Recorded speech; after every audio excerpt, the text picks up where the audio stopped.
broadcast network, AfterBuzz TV. Over 20 million weekly downloads in over 150 countries, and your number one source for after-show entertainment.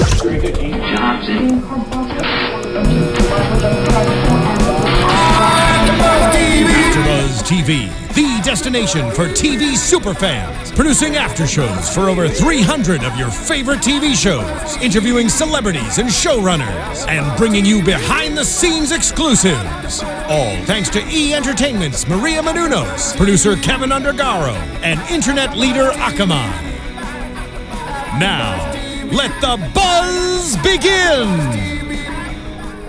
Well, hello everybody, and welcome back to another amazing AfterBuzz TV after show for your favorite show, Hemlock Grove. Love it! We're on season 3, episode 2, Souls on Ice. I'm your host, Shano, and I am joined here by my awesome and lovely co-hosts. Hi everyone, I'm Marissa Serafini. And I am Mary Lou Mandel. And you guys can find me at Sean Austin O on Twitter and Instagram. And where can we find you? You can follow me on Twitter at SeraphiniTV. You can find me on all social media at Mary Lou Mandel. It's spelled weird, so make sure you read it.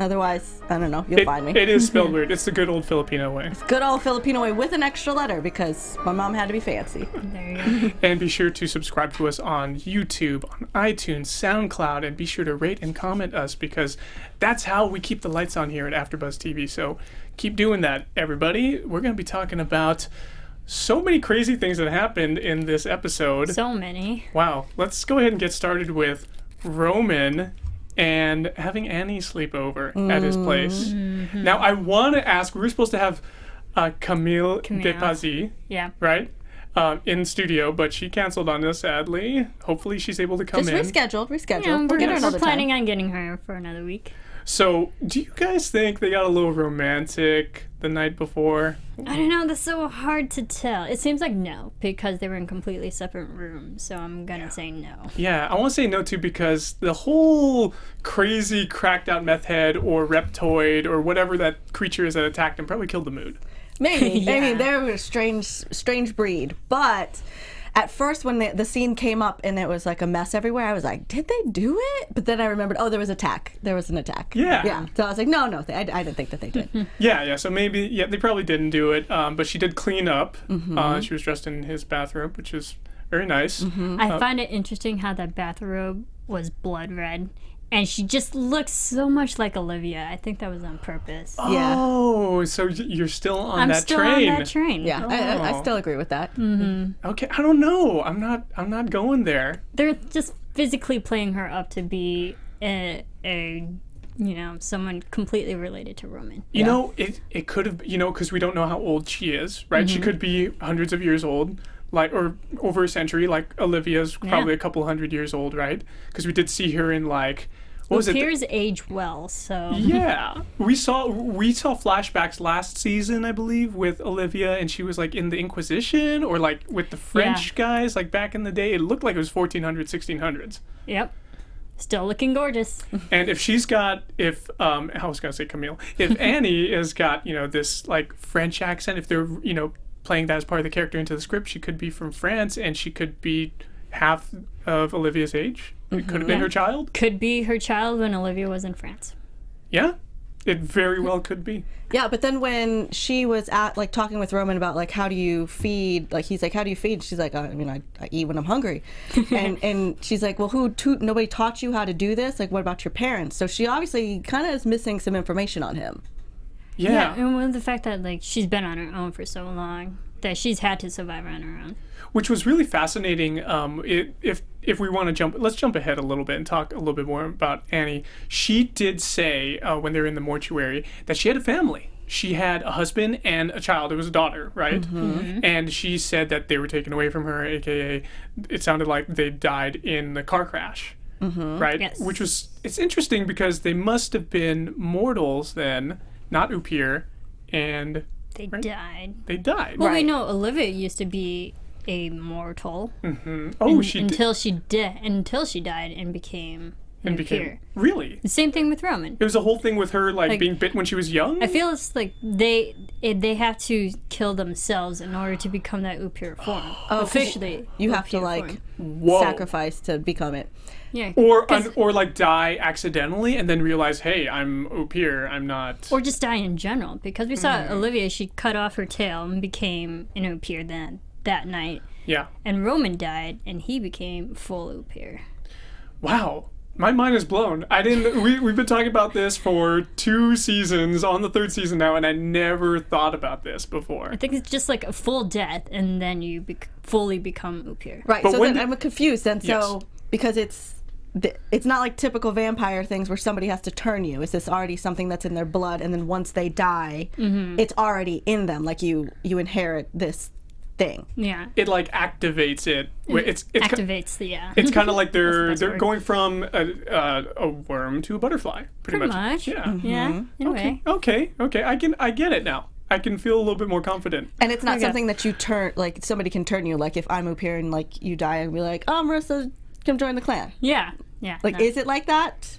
No. Or is no, it still well, like kind of unclear? Like they haven't given us all of the history of like Yeah, and how it the works. first book that we find out Olivia's background, she killed herself because she cut off the tail, and then Roman died too. Mm-hmm. And so I think it's just death in general. Once you like officially kill that mortal life, then you become immortal. So when did Roman die? That I don't even remember seeing. I'm trying to think back to season It's like one. the I'm end trying of to the recall it. season, right? Yeah. The end of season 1. The end of season 1 is when he died and he came died. back. But Olivia died too. Well, she didn't really die. I guess he just made it really Roman bloody. slit his wrist. He slit his wrists. Yeah, because he's like, you can't control me anymore, right? Wasn't it some kind of power Yeah. struggle with them? Yeah. And then he comes then back and he it's like a died. cool Right. like wing And shadow thing. yeah, and the blood on the walls, and Olivia's literally there in his holding him in his arms, and she's like, welcome, congratulations, you're full of here. Oh, okay. All right. I kind of Embrace remember it. now. Okay, I got it. Yeah. All right, I feel good. Okay. Yes. I'm glad we worked that out. Yeah. I need a flow chart for this. Yeah. Did they This is from explore, my memory. Marissa, did they explore a lot of that in the book? Like more in detail and like more pages than they would minutes on the show? They explored Olivia's background more than Roman's. But everything that we saw as the audience, they showed. Okay. So that's pretty much in the book. Okay. I feel like Brian McGreevy needs to come out with another book, just like a prequel or Well, he even came out with a prequel for Destiny. Yeah, I did see So- Desire. Yeah, That's Desire. what it's titled. Yeah, and I Which want to read that. haven't read yet. It's on my iPhone right now. I There you go. downloaded the sample. I'm gonna check it out, Brian. Cool. But let's talk about Destiny. Speaking of her, chomping down on that piece of glass with blood on it. She alluded to that last time we were Yep, there talking you to go. Dio. There she ingests something crazy, which we saw it. It's usually the second episode too. Yeah, because That makes sense. the first episode we always get this question of what is that? What is it that they're talking about? This creature, we don't know what it is. Who's doing this? Last time we had the crazy guys with masks in that cult. Yeah. Right? This time we have this creature that's hunting people. We don't know what it is. And now we have her doing her cool psychic detective stuff again, ingesting the blood on the glass. And she gets some visions of does she get visions of what happened? Like the attack? Pretty What much was the it? creature following Roman who attacked him. That are like whoever attacked Roman the night before. Yeah, So it's it- like the blood has like some sense memory, and she can kind of relive a certain amount of time, which is interesting because she gets to pick the time. Like it just happens to be the time most convenient with the most information, versus like I don't know when it's going to the bathroom. Well, no, I don't think it's the time. I think it's the exact location. location. Yeah, it's the yeah. But she knew seems that it like went to the location. next place. Yeah. She does. So it's maybe like the time that it's like shortly before the incident to at the incident to shortly after the incident. Or Yeah. just enough to move the story forward. How Or convenient. just enough for the creature to turn back into human. What? Say what? So this creature can turn back into human Maybe. form. I Yeah, mean, it's like wearing a hoodie. It's it it does. has creature claw-like hands, and Yeah. but it moves like a human. I 'cause couldn't see- it's on 2 legs. I couldn't see any claws. I just So the Yeah. finger claws. really okay. Yeah. This creature, just it.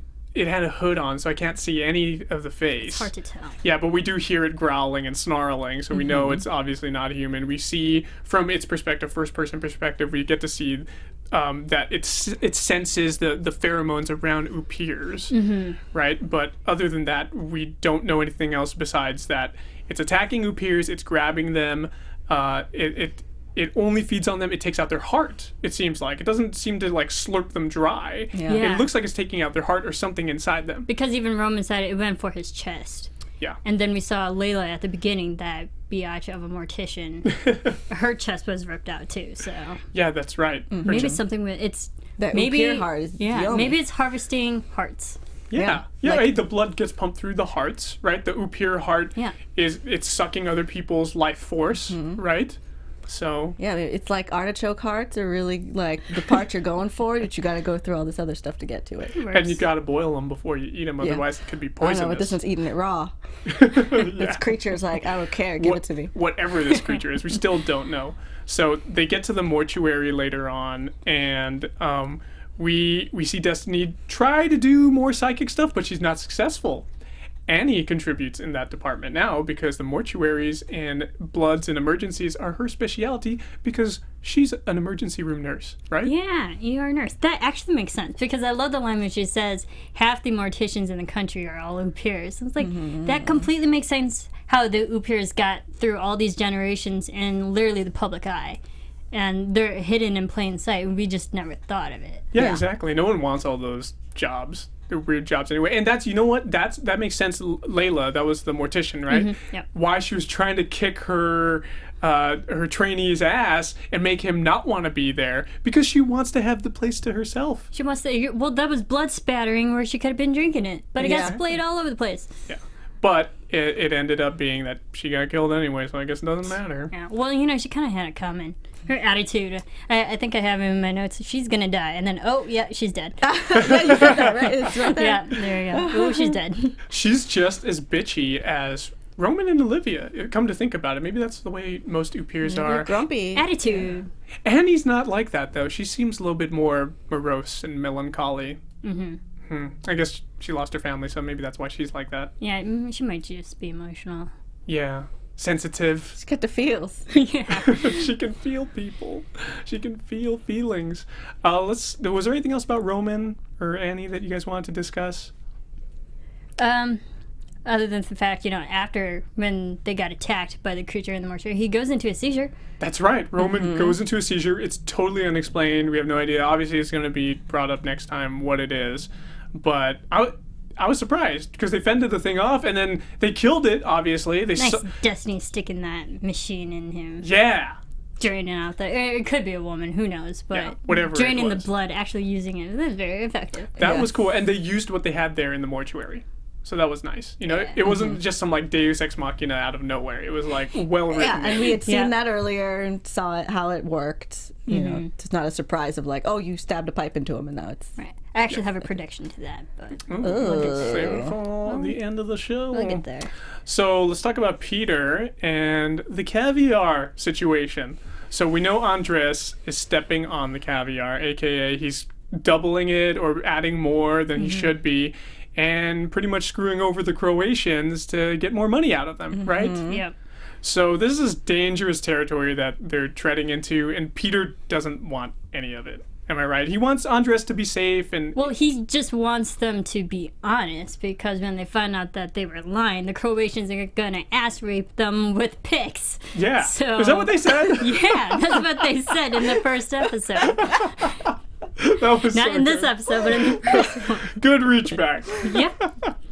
So we know what they're capable of. Yes, we know they're dangerous, and I forgot that was in the episode, and I thought that you just pulled that out of the air.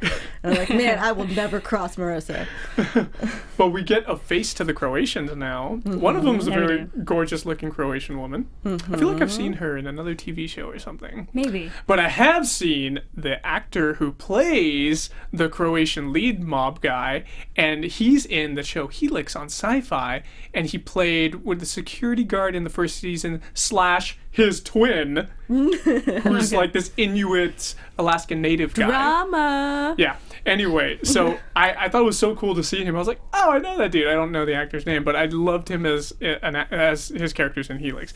So I feel like he's gonna play like a bigger part here in this season, especially with Andres like stepping on the caviar, and that's gonna cause trouble later on. So much trouble.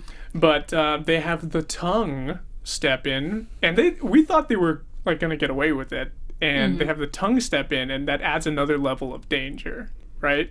Like, now we have validity. Yeah. Like, someone to actually authenticate the caviar. Yeah, which I thought, like, this guy spends his life tasting caviar? What the heck? And did you notice he even had his own spoon? Yeah. And was it a gold spoon, too? I bet that's a real thing. I'm sure, because it's such a high-end thing. It's like people who are professional wine tasters. Yeah. Yeah. He even spritzed some whiskey on his tongue and spit it out afterwards. Gotta, like, clear out the palate. Yeah, exactly. So he can taste the caviar better. And that's another thing I was thinking about his spoon. The spoon is his. It's not some random spoon he gets from the place. Yeah. It's not this, like, different metal that he's not used to. It's a control. It's a control. Very good. Yes, Mary Lou. It's a control. That's I get an exactly. A. That's what I wrote down in my notes. It's a control. It's just he's like being scientific about it, right? He's trying to break down the taste testing to a science. So it's like, hey, I know what my gold spoon tastes like, so it's not going to interfere with what the caviar is supposed to be. And he did take that swig of that one alcoholic beverage that would kill all the, palate. That too. Exactly. So when he tastes the caviar, it's supposed to be like, I can Clean tell palate. if it's the whatever. I forgot the name of the damn fish. Did you write it Caspian down? sturgeon. Caspian sturgeon. I actually did I did some research on this, but they're actually very accurate because it is an endangered species, illegal to import, and the United States Fish and Wildlife Service back in 2005 put a ban on it. Oh. So yeah, any importation of beluga caviar is obviously illegal, and that beluga caviar is more predominant in the Caspian Sea and the Black Sea, which is right next to Romania, which makes sense. Yes. So good. Yes. It all connects so well. Like the writers did such a great job on this show. I really love it. I really feel like, before we move on to the next topic, I feel like this season is the best season so far. It's so good. Yeah, We're only 2 episodes in. They're really ramping things up right away. It's not a slow start. Like, in the very, very beginning, season 1, I feel like it was kind of a slow start, and then things just really developed a lot. Season 2, it was better, but they still had to ramp things up a little bit. Here, it's just like every episode's a cliffhanger. It's craziness. So good. Was there anything else about Peter that you guys wanted to add? Well, they're $2.3 million richer compared to the 1.5 they were aiming for. Yeah, 1.5, and it was supposed to be 1.7, so they shave off $200K for Andres and Peter. And now it's up to 2.3. Now it's up to 2.3. Oh my gosh, he stepped on a lot. So much. He threw the truck in for a gift. Yeah. Oh, but don't trust anything from the gypsies. Nope. Yep, those Croatians, they got it right. And then there was one more thing at the end. Peter gets mad at Andres, obviously. Everybody's toasting Andres, but we have Peter pull him aside. And he's like, hey, man, like, I don't want to make my cousin a widow. That's terrible, right? And Peter, it's funny because he's trying to go straight, right? He doesn't want to get in trouble anymore. Well, it's family. Yeah, I feel like Peter's more family-oriented, where Andreas is more business-oriented. So, and I liked how Peter was like, hey, you're also, whatever you do will now affect Destiny too, and I can't have her get hurt. Yeah, he really cares about his cousin. That's sweet. Obviously. Yeah, and Andres is like his brother now, in a way. Yeah, right? His family. Oh, man, so he lost his mom. She's over there exiled, pretty much. He doesn't want to lose But apparently Lily's doing good, remember? She is doing good. Episode 1, they recapped that, oh, she's busy traveling, but she's good. Yeah, that's nice. Linda, right? Yes, Linda. Yes. So let's talk about Olivia. She had a lot going on in this episode. We had her meet with Isaac, right? Again. And he pretty much recapped more stuff that he found. It seemed like a crapshoot, most of it. And he didn't know what to make of it, but we know what to make with some of the stuff. Spivak, old pitcher. Do you know what this means? Dun dun dun dun dun dun. And we're gonna say that he's super old. He's like an ancient reptoid creature from beyond. No, that's his dad. Yeah. Old man. Bro, yeah. Yeah, Olivia was like, yeah, it's his dad. You're right. Wow, you're a smart one, very Isaac. good. I can't put anything past you. So And I thought it was so strange when he's like presenting her with all this information. Like, so she sits down in the booth and he's like, here's one thing, but here's another. And just like, why don't you just give her a pile or like a folder, you know? He's got to build it up. You make it sound like it's actually thought it was so good fun. research when it's individually it's nothing, but altogether it makes sense for the audience. yeah, exactly. I did like the way he was presenting it. It was more drama for us, the audience. Yeah. And if I was a PI, I would do the same thing because they're paying you not just for, okay, here you go, I'm gonna just plop all the evidence on your desk and you sift through it. I want her to see my showmanship. I want her to see that I have presentative skills and I can be like, yeah, I found all this. I don't know what to make of it, but maybe you can figure it out. Yeah. And here you go. And it's enough to make Roman think that it's actually good research too. So Roman can keep paying him because Olivia really can't. Yeah. Yeah, exactly. 'Cause she doesn't have any money. Oh, yeah, that's right. So how is she? Is she giving him anything at all? I think she's giving most of her money to Isaac. Yeah. But we need Roman to keep thinking that Isaac is working for him, not for Olivia. Yeah, that's right. We do have later on, Olivia's at home in her seedy-looking apartment, which is not too seedy, but it's kind of dank. Well, compared to the luxurious life that Olivia's so used to living, it is pretty gritty. Yeah, she has no mansion anymore. Nope. She doesn't have her greenhouse to sit in and look at birds splattering themselves up And against the window. meditate, yeah. She can't be shaving herself with those really nice mule German razors anymore. She's got to probably use something a little bit more $2 shave throwaway. The Gillettes, man. With the little pink The ones. disposables, what are these? Yeah. So we have her get visited by Norman Godfrey's old patient. That big dude who I have no idea what his name is. I don't think we ever got his name. No. No. But I bet you if we look up him in the credits, it's probably going to say Maybe. Norman Patient. Yeah, even the subtitles didn't even say his name. No, I was looking through those scenes and I was like, she was like, oh, okay, what's your number? Is it on your card? What's his name? Tell us the guy's name, please. But also, we find out that this patient is very intuitive. Like he's very open to the ideas of alien life. You know, that one scene where he's listing all these alien races. So he's very open to any extraterrestrial, supernatural, extraordinary, you know, kind of races out there. So he might cause problems. He said there were 38 different types of aliens, and he was Yeah. treating the guy on the AMC channel or whatever he was watching. And he starts like, listing them off. He's like, why don't you list it off? Why don't you be specific about it? No, it's actually pretty interesting, the list of all the races that, like, he Did you get started it? off with actual alien races that are documented, and then he started getting into actual human races. Yes, I heard that. That he also considered as aliens. It's like, okay, I can't make it this guy. But I thought there was something, I saw a little bit of a connection there because he said, one of the last races he said was Nordics. And when I hear Nordics, I'm like, Nordics like the Northmen, the Vikings, and who do we know that was also talking about them in this episode? And we can talk about it more later. Spivak. Spivak was telling a huge story about the Vikings and how they created maple syrup or what, pancakes or something? The one snack that they were eating. Yeah, whatever I it have was. it. They looked like hush puppies or something. I don't know. I don't know, but I loved him. He's Pancake like so puppies. creepy and weird. Yeah, well, let's talk about it more Elvis later on, but let's finish up with Olivia. So we have Olivia obviously getting hungry. She brings the information that she got from Isaac to Price. She plops it on his ass. She had no presentation. She was just like, here you go. Where's that nutrient? Yeah. Oh, what's a girl gotta do to get some hemo around here? He's I like, loved it. flushed it, girl. Come on. Yeah, she was. You only have wasn't- yourself to blame. We were talking about this. Yeah, that was nice. When we were talking about this a little bit, Mary Lou, you and I, before the show started, he seemed like he was really short with his sentences. Like he was like really scatterbrained this episode. I feel. Right? He's like worried about other things. He's trying to rebuild all the things he had to like get rid of. Still popping pills. Yeah, was he What popping pills? What was he popping? Yeah, he popped something before Olivia walked in. Yeah, and then she was And then like, she you're either made the doing line. too many drugs or not enough. Yeah. Yeah, that's right. Yeah. That's right. Which is the complete opposite of what Shelly's doing. We'll talk about her in a little bit. But then we, like later on, we get to see that Olivia has to go in search of She has to druggies. hunt. Yeah, she has to hunt now, and she's not used to that, right? She did it a lot in season 1. She obviously got a good catch when she got Chasseur. I'm sad that he's not in this season, by the way. Is he still alive though? He's got to be dead. I Yeah. think that was her place. So Shelly's home now. He can't be in there anymore. Yeah, and it's like he was just draining out like no other Yeah. in the first episode. He has to be dead.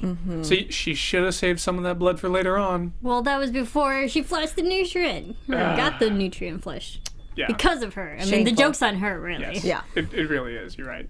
But she can't go after that one guy because he was hitting meth in this dank warehouse abandoned. And it was meth or was he cocaine, injecting? heroin. Yeah, I want to say it was okay. It could have been meth because I think I remember in Breaking Bad they did that same thing. But it was I want to say it's heroin based on my Pulp Fiction In the mouth. experience. It's got to be it's In the mouth. to not show anybody his Yeah. holes anymore, his track marks. Ugh. Yeah, that's gross. It's like a lot of work. Reasons why I don't do drugs. Don't. It's a lot of work, Yes. apparently. But It appears won't eat you.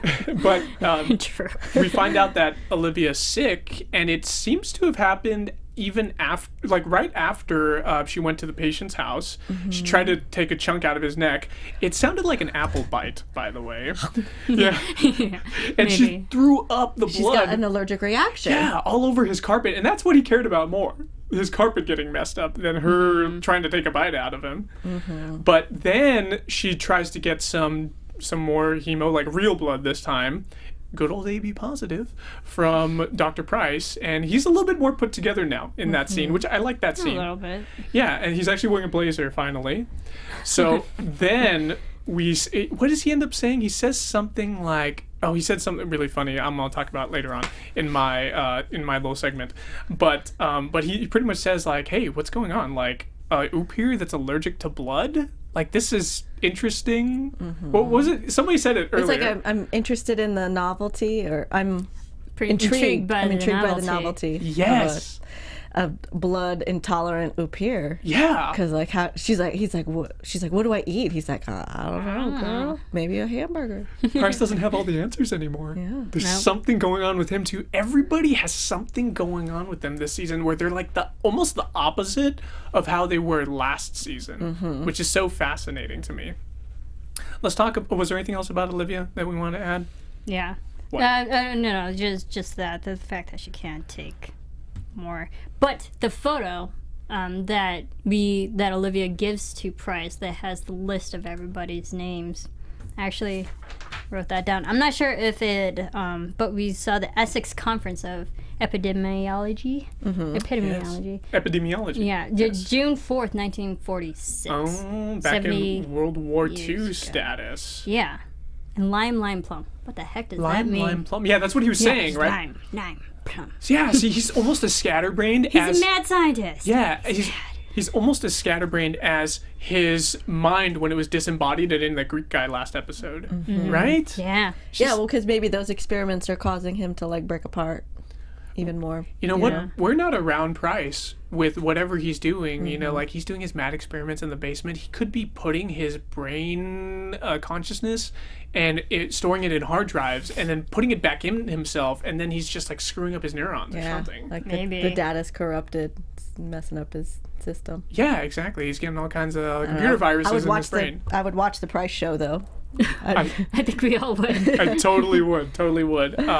Yeah, but so what about Olivia like making Shelly drink the pills? Because she's like, it's good. Like she's like, I don't feel anything, and she's like, oh, that's good. One of your problems was you felt too much. Yeah, but like, has Olivia ever had that problem of feeling too much? Last season, she was feeling a lot. Yeah. She Empathy. she almost like gave up everything to be with Norman, but then he ended up turning her down. Yeah, that's Yeah. right. Yikes. Yeah, so she's like, medicate it, girl. Yeah. Yeah. You don't want these human feelings. They're not fun. But Shelly ends up vomiting those pills later on in the toilet. So she was just putting on a show. But I'm sure they still got into her bloodstream in a bit of them. And she was just there sitting in bed. Remember that one scene where she's just like clicking off and on the light? Yeah, it's really sad. Super sad. Darkness and light. Yeah. I think that there was a physical symbolism of where she is right now in life. It's like she doesn't know what's good and what's bad. Yeah, she's in like a limbo, pretty much. She goes outside because she sees kids doing a normal thing. kite surfing, playing with a kite.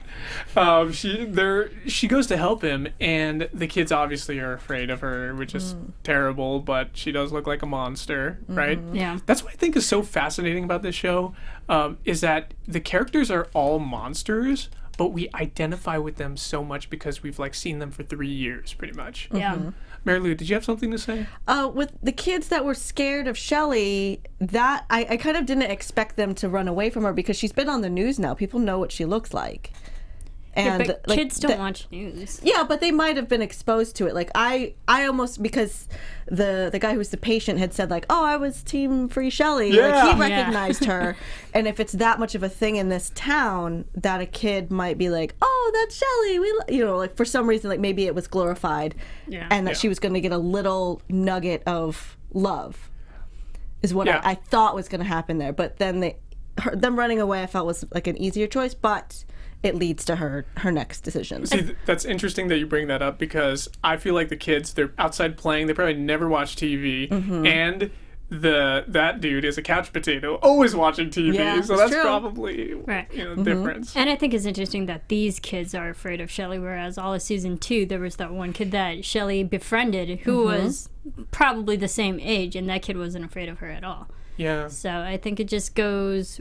Shelly can scare or not scare people. Just depends. Who was that kid? Was that Freya Tingley's character? No. Christina? The kid in the second season where it was, being abused by the father. That little boy. And, the boy would like help wrap her hands and whatnot. That's right. I remember that little boy. Yeah. So we have the kids. Obviously, you know what? Here's another thought that comes to my mind. The kids probably did watch a little bit of TV, and the parents said, "You see that monster? Stay away from her. If you ever see her, she lives next door." So they probably So it's possible too. screamed and ran off. There you go. But Do you think she it's- got a kite. Yeah, do you think it's interesting when the kite flew away, it looked like the dog star? Yes, I noticed that too. Wow, that's a really good point. Yeah. And Wow. the way that scene was kind of set up was like Destiny's dream, or her vision in the last episode. But the reverse, because the dog star, They were coming reptoid, coming flying down, right? Whereas the kite's flying away. I thought the kite was more symbolic of Shelly just wanting to be free. She just wants to have no worries, like a kite flying around, being released into the atmosphere. Yeah, I saw that too, because all of season 1, Shelly was always referred to as the butterfly. And butterflies can fly away and be beautiful in that way. So I think that was another metaphor for her flying away. That's, again, she wants her freedom. Yeah, and we haven't gotten any of her glowy stuff. Did her glowy stuff die, or because she's sad? It stopped, I think, last season. Price did bring it up in season 2. He said, "Oh, you lost your natural luminescence. Oh, it's all your malnutrition," but she hasn't lit up since then. I guess they're spending all the budget on other things, like the transformation wolf stuff. Yeah. Or the creature, whatever the creature is, his vision, hunting people down. True. Yep. I think it's also because she's highly medicated right now. It might be affecting her because she's not really feeling anything, and she glows when she actually feels something. So that's right. Like when she feels like shy or loved, or it could be just medically it's affecting her. So she goes to Priscilla's grave, her sister, herself, really, her counterpart, and the yin to her yang. I don't know how many more metaphors I can come up with here. But no one is obviously cared for it. She wipes all the ice off of it, all the snow, and she wants to hang herself at the damn gravestone. She looks at that and it says like perfect in every way. Is that what it said on the gravestone? Yeah, perfect in every way. The epitaph. Yeah. Wow. Which is if you think about it, like Priscilla's character, personality-wise, perfect in every way, and Shelly physically is not. So I think it's really sad that Shelly thinks that she's not. Yeah. Shelly was so creative, so imaginative, very emotional, very empathic. Last couple of seasons, and this season she's just so drugged up that she doesn't want to feel feelings anymore, and she's traumatized by Priscilla's death, which obviously only happened 6 weeks ago in her mind, in the character's world. So she tries to hang herself. And how much do you think Shelly weighs to tear off that limb. A lot. Yeah, a lot. Because I feel like she's always portrayed very big. That's why a lot of times in scenes I think she's sitting. Yeah. Because I think wasn't there scenes early in like previous seasons where she's standing next to people and she's like giant. Yeah. She towers over them. But we can tell she's pretty tall because she's even tall. She's even towering over Olivia when they walk out of the courthouse last episode. With that missing button on her jacket. Yeah. But she goes a fail on the hanging, and she's even saddened. I liked that how they had the music in there. I forgot what it's called, like diegetic music or something like that, where it's like one's in scene and one's like, you know, a part of what the characters are doing, and one's like out of the scene, like the score. And I liked how she put in her earbuds, and that was like what we were listening to, and the whole feeling. It's like such a melancholy song. And then when she drops, the earbuds pop out, and we get like a muffled version of it. Yeah, that's what she was listening to. Yeah, it was just so sad that she was trying to kill herself. And then what happened after that? Did she wants to run away now? Like Olivia comes home, and Shelly's just gone. Gone. Totally gone. So we didn't see Shelly after that. No. And Olivia's just like, Shelly, where are you, dear? Are you trying to mess with me? But we move on to Spivak. Oh, Shelly, actually, sorry. There was a shot where Shelly goes to that Godfrey warehouse. That was it. That's right, the old Godfrey steel mill. Yeah, at the steel mill. And she's looking there, and that's it. It's funny how we keep coming back to that steel mill, because we had... obviously, we had a lot going on there in season 1, and then I think it was Peter and Roman, and then we have in season 1 again, Olivia goes back there, and that's where she kills Clementine. Yeah. Right. Now Shelly's going there. She's going towards that one crucible thing where they heat up steel. Yeah. Oh, no. More symbolism. Oh, things are gonna get tougher for her, or maybe she's gonna have her own like catabasis where she like refines herself.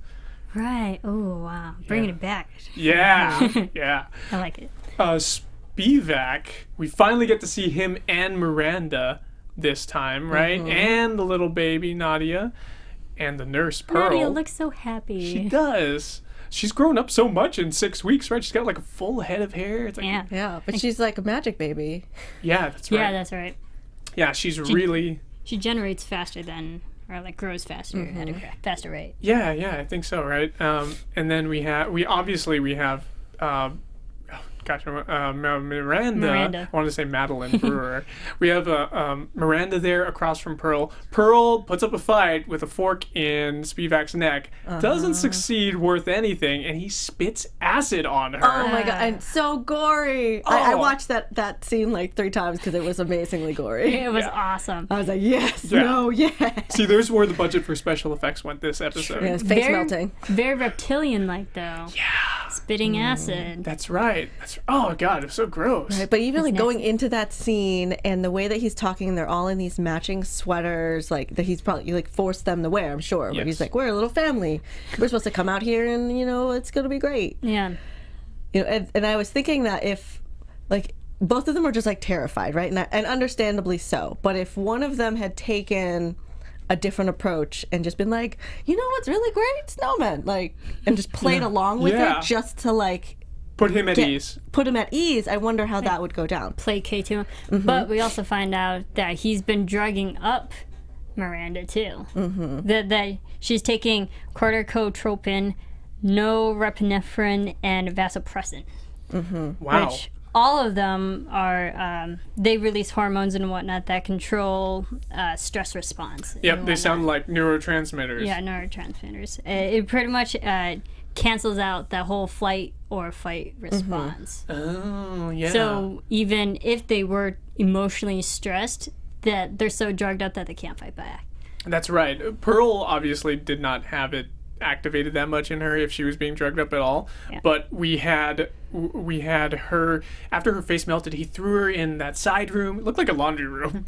He threw her in the laundry room. That was so sad. Yeah, and she was still whimpering in the background like, oh, right? I think he'd munched on her later on because there was a scene where Miranda is like putting the hammer in her waistband, and you hear him in that room doing something to her, but we don't get to see what happens, right? It's left up into our imagination. Probably feasting on her. Probably. That's when sound effects can just go wild. Yeah, but then I don't know if it was in the beginning or if it was like later on where he was talking about her whole flight or fight response.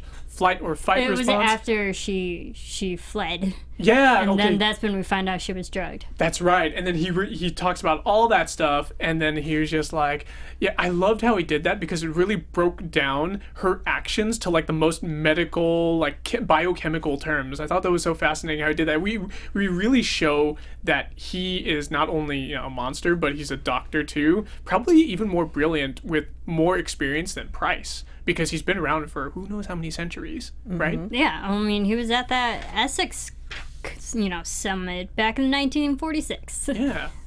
So he is actually a legit doctor. He knows medicine. Yeah, I guess if you're around for centuries, you can be a doctor in anything, right? He could probably teach history and philosophy in the Nordic realm.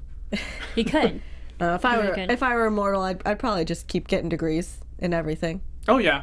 And like medical stuff would probably be the most useful. Because then you could be at the top of the food chain getting all the money funneled to you because you're seeing so many patients. And no one would think it because you're in a position of authority. Exactly. Especially the way he portrays himself, which I really love this actor and his portrayal of this character, because he's so he's a pediatrician. Like, always can trust a pediatrician, but don't, because sometimes they're creepy. Yeah. Don't trust him. I wanted to talk about that scene with the family too. So we got to see this with Roman, but he gets that text message that was sent by Miranda when she grabbed their phone. She couldn't get signal.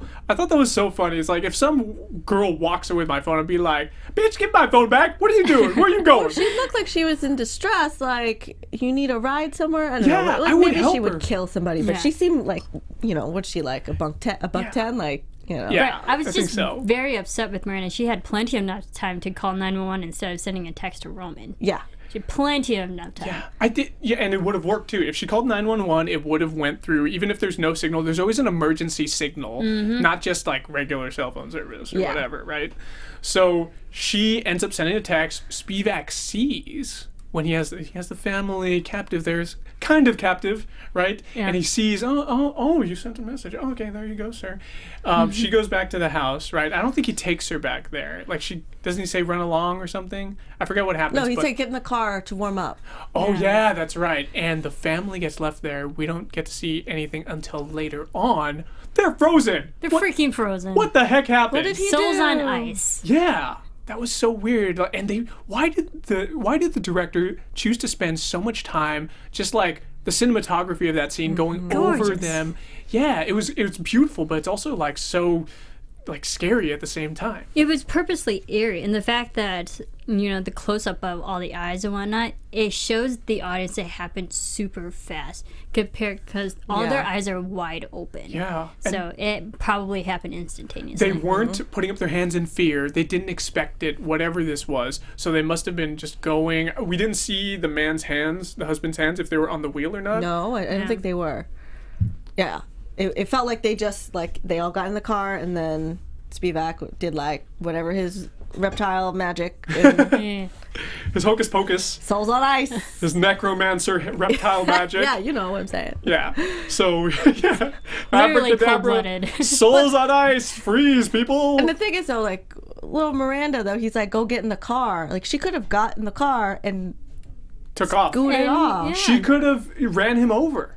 She's right? not thinking straight. No. She's highly medicated. I want to say a really bad pun. Nice to meet you. It's good. Yes. Why Wow. not? Yeah. Okay. All right, Batman. You're welcome.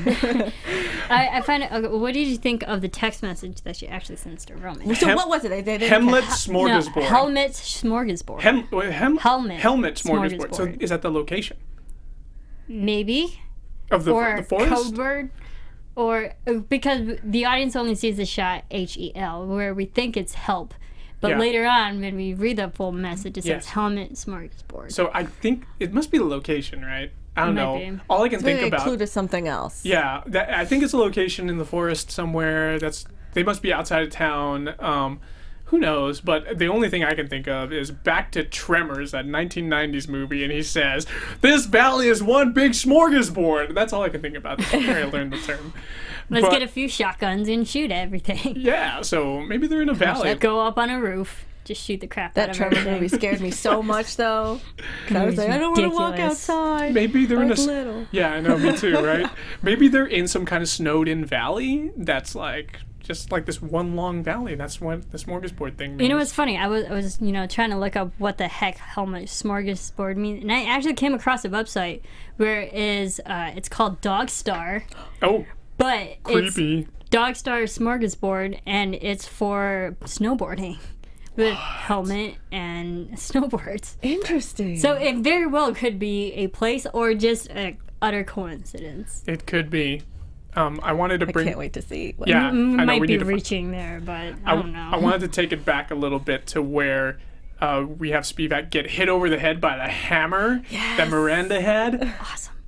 You saw me when I was like rewatching it today. I was laughing with my earbuds in here in the he's like, studio. "Ow! Yeah, Ow!" the way he was yelling was just so hilarious. He's like, Oh! Like, I thought he was playing with her. Like, I thought we were going to see him look up and, like, let her run outside and be like, this girl. I got You're you. not going to go far. I got you. Yeah. I kind of would have loved that. No, you were laughing your head off, though. Yeah, and he had like his skin opened up, exposing his reptile scales underneath, which is kind of gross.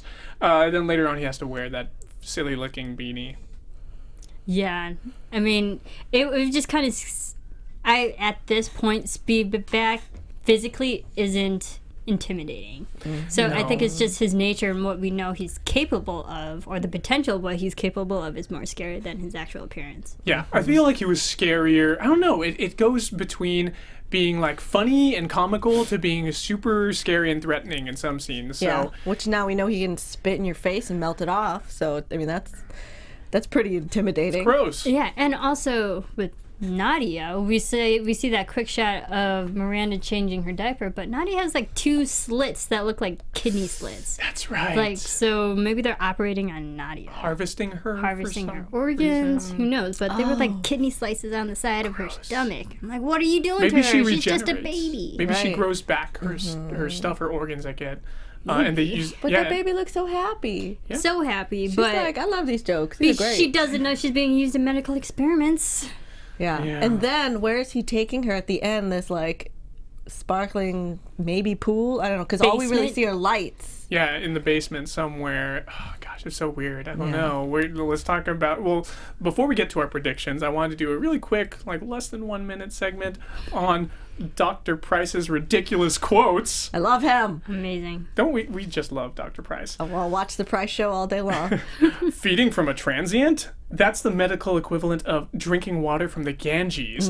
Ah, gross. nasty. One of the best things he said this episode. That was Oh, I good. agree. Along with the other quotes. Yeah, that my we favorite mentioned. was, can I keep this? Like, he was just like, what was it? Plum, lime, lime. And then she's Yeah, like, excuse lime, me? plum. And she's like, can I keep this? Yeah. She's like, yeah. But I Yeah. thought that was great. Yeah. I think one of the best moments was right before Olivia walks into his office. He's on his recorder and he's saying like everything full stop. And then at the end he's like, in the end I have shit. Yeah. I was like, oh, amazing. That was good too. I really like Yeah. that. All right. Well, let's go ahead and wrap things up and let's go to predictions. And now, your AfterBuzz TV predictions. Shall we start on that side of the table? Yes. Go for it. So, I feel like, because I don't think we have this confirmed yet, because like there's a lot of different creatures in here that are old, but I'm gonna say Spivak's the oldest.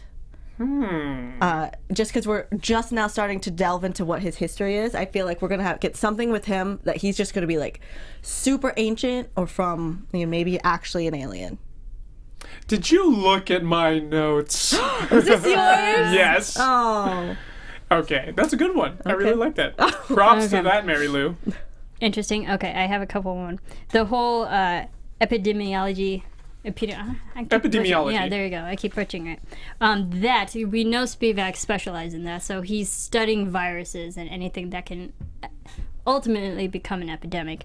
I think Spivak injected himself with the virus which then in turn turned him into a dog star. Ooh. And then also Annie, when she's talking to Roman, she says the quick line about age of Aquarius. Yeah. And I'm like, why are they bringing astrology into this? And, looking that up, I think there might be something like astrologically is going to happen, astronomically something might happen with the shifting of the stars, and then that might cause... So I think there's going to be an astronomical event that will have a bunch of dog stars attack, hence Destiny's vision. Ooh. And then I think I'm really going into this. And I think the Dog Stars and Upirs and Vargals, there's going to be a humongous war going on. Girl. We know that there's a lot of Upirs now. We know that there's a lot of wolves because all the gypsy guys that we saw in the beginning of the season. And then obviously we know that there's a flock of Dog Stars somewhere, and he can't be the only one. Yeah, right? no. And I think that, that's with Destiny's vision, that there's multiple Dog Stars out there. So I think there's an astronomical event that's going to happen that causes all these Dog Stars to attack. It's like a flock of birds, right? Magnetically, they're drawn to some event, right? And birds play a big part in this show. They do. Now they're becoming Dog Stars. Wow, that's a good Marissa, you went in. That was deep. All right, Research. mine's more simple, but I feel like this one it just came to me. I love it when things just come to you like out of nowhere, right? Like when we have our awesome dialogue here on the show. But this one was in my mind. Olivia and Roman are affected by the same thing. I think they both have the same disease, and that's why she's retching when she's drinking regular blood, and she can't drink that anymore. And I feel like Roman is affected by the same thing because shortly after he drank normal blood, and he's okay with it, it was cold. He's used to cold hemo. Yeah. He has a seizure. So there's got to be something going on with both of them that's connected. Oh, yeah, that reminded me of my other prediction. That's really good. Right, and I find it really convenient timing-wise. Well, right when they just killed that creature, then he went into a seizure. I think maybe he might be somehow connected to the creature. Or the creature is like giving off some kind of pheromones that are connected to Upirs. Yeah, maybe. But only got to Roman, though. Because he was in the vicinity. That's right. It didn't...